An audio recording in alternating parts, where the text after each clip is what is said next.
ఇదిరా ఇండియా అంటే, ఇదిరా మేడ్ ఇన్ ఇండియా అంటే. పాకిస్తాన్ గుర్తుపెట్టుకో. అప్పటి లెక్కలు వేరు, ఇప్పటి లెక్కలు వేరు. కొడితే దిమ్మ తిరిగిపోవాల్సిందే. ఆపరేషన్ సింధూర్లో పాకిస్తాన్ నడ్డి విరిచిన మేడ్ ఇన్ ఇండియా వెపన్స్ గురించి బిగ్ డిబేట్ నడుస్తోంది. గతంలో యుద్ధాల సమయంలో, కొట్లాటల సందర్భాల్లో ఎక్కువగా విదేశీ ఆయుధాలను ఉపయోగించిన ఇండియా ఇప్పుడు తమ సొంత ఆయుధాలనే వాడుతోంది. ఇంతకీ ఆపరేషన్ సింధూర్లో ఉపయోగించిన మేడ్ ఇన్ ఇండియా అస్త్రాలేంటి? Made in China, made in Turkey మిస్సైళ్లను ఇండియా తయారీ ఆయుధాలు ఎలా భస్మం చేశాయి? ఆపరేషన్ సింధూర్లో మేడ్ ఇన్ ఇండియా శక్తిని చూపించిన ఆయుధాల జాబితా చాలా పెద్దదే. మొదటిగా చెప్పుకోవాల్సింది బ్రహ్మోస్ క్షిపణి గురించి. ఇది ఇండియా, రష్యా కలిసి తయారు చేసిన వేగవంతమైన క్షిపణి. భూమి, ఆకాశం, నౌకల మీద నుంచి కూడా దీన్ని ప్రయోగించొచ్చు. ఈ క్షిపణి ఒక్క దెబ్బతోనే పాకిస్తాన్ ఎయిర్ బేస్లను పేల్చేసింది. దాదాపు 20% పాకిస్తాన్ యుద్ధ విమానాలను బ్రహ్మోస్ నాశనం చేసింది.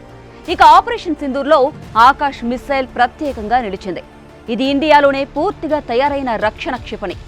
ఒకేసారి 4 టార్గెట్లను ఛేదించగలదు. డ్రోన్లు, మిస్సైలు ఎగురొస్తే వాటిని గాల్లోనే పేల్చేస్తుంది. పాకిస్తాన్ ఇండియాపై కౌంటర్ అటాక్ దిగినప్పుడు ఈ ఆకాశ్ సిస్టమ్ వాటిని అడ్డుకుంది. తర్వాత ఇండియా సహాయం చేసిన ఇంకో సిస్టమ్ పేరు సమర్. ఇది కూడా ఇండియా రూపొందించిన రక్షణ వ్యవస్థ. ఇది డ్రోన్లు లాంటి చిన్న టార్గెట్లను వెంటనే గుర్తించి పేల్చగలదు. ఇండియా పైకి వచ్చిన డ్రోన్లను, చిన్న రాకెట్లను సమర్ అడ్డుకుంది. దీంతో పాటే D4 అనే యాంటీ డ్రోన్ సిస్టమ్ కూడా యుద్ధంలో ఉపయోగించారు. ఇది డ్రోన్లను గుర్తించి వాటిని కంట్రోల్ చేయగలదు. కొన్నిసార్లు వాటిని స్పూఫ్ చేసి కింద పడేసే టెక్నాలజీ ఇందులో ఉంది. ఇంకా అవసరమైతే లేజర్తో డ్రోన్ భాగాలను కరిగించి నేల కూల్చేస్తుంది. మేడ్ ఇన్ ఇండియా ఆయుధాలు మాత్రమే కాదు, ఆపరేషన్ సింధూర్ విషయంలో భారత్కు చెందిన శాటిలైట్లు కూడా కీలక పాత్ర పోషించాయి. యుద్ధ సమయంలో టార్గెట్ ఎక్కడ ఉందో, ఎక్కడి నుంచి దాడి చేస్తుందో ముందే తెలుసుకోవడం చాలా అవసరం.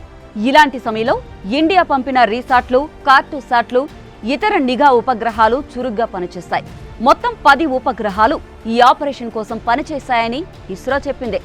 ఇవి పాకిస్తాన్ లోపల ఉన్న టెర్రర్ క్యాంపుల స్థానం, వారి ఆర్మీ కదలికలను ముందుగానే గుర్తించాయి. భారతీయ జవాన్లకు ఇవే స్పష్టమైన సమాచారం ఇచ్చాయి. ఇక ఇండియా, ఇజ్రాయెల్ కలిసి తయారు చేసిన స్కై స్ట్రైకర్ డ్రోన్లు, బరాకేట్ మిస్సైళ్లు కూడా ఆపరేషన్ సింధూర్లో సత్తా చాటాయి. ఇక ఈ యుద్ధ విజయం మేడ్ ఇన్ ఇండియాకి కాదు, మన దేశం నమ్ముకున్న స్వదేశీ శక్తికే గెలుపు. ఒకప్పుడు యుద్ధానికి అవసరమైన ప్రతి ఆయుధం కోసం విదేశాలను చూసిన భారత్ ఇప్పుడు తానే తయారు చేసుకుని శత్రువులను గడగడలాడిస్తోంది. పాకిస్తాన్ పూర్తిగా చైనా, టర్కీ తయారీ ఆయుధాలపై ఆధారపడితే మన దేశం తన సొంత బలంపై నడిచింది. అందుకే పాకిస్తాన్ ఆయుధాలు గాల్లోనే పేలిపోయాయి. వారి మిలిటరీ స్థావరాలు నేలమట్టమయ్యాయి. ఈ విజయంతో ప్రపంచం మొత్తం భారత్ వైపు చూస్తోంది. యుద్ధరంగంలో మేడ్ ఇన్ ఇండియా ఎంత శక్తివంతమైందో అర్థమవుతోంది. అయినా ఇంకా మనం చాలా దూరం ప్రయాణించాల్సిందే.